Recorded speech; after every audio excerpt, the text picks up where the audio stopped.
Hello everyone, you are on the RSR News channel and this is Community News, second issue. Let's look at what happened over the past week. Over the past week, the game developers have released many interesting previews. Let's look at them.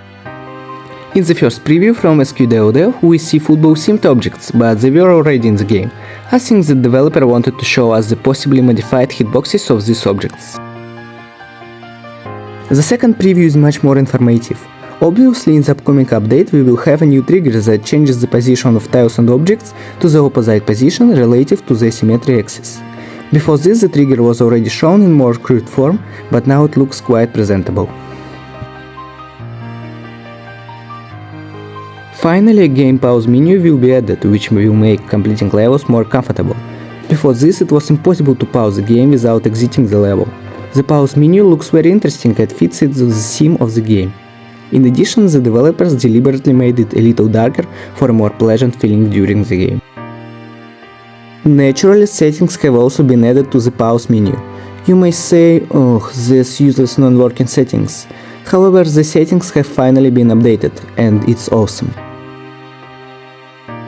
Firstly, you can now adjust the volume of sound effects related to the music. Secondly, add disabling the shadow fireball. I think players will find a use for this. Thirdly, you can now turn off shakes and camera effects. You'll most likely find out what this means later.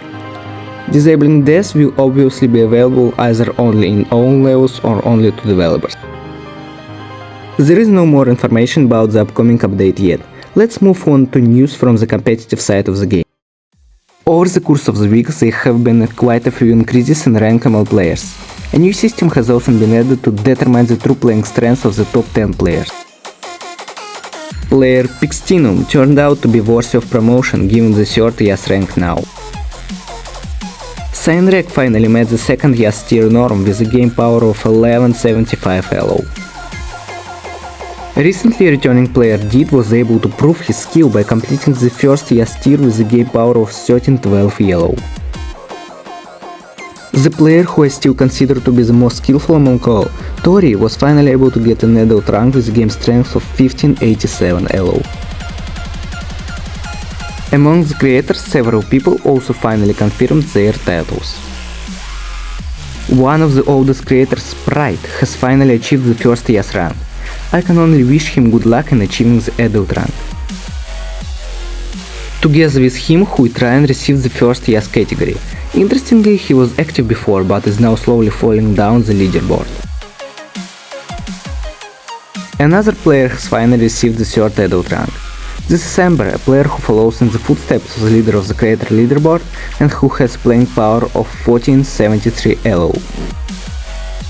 And the best game creator, KZRS, still remains the best. The other day he completed the norm of the second adult category and is already approaching a strength of 1800 LO. Perhaps he will be the first to fulfill the title of Candidate Master. We discussed everything that happened during the week. You can find out more at the link in the description. Subscribe to the channel, like this video, goodbye.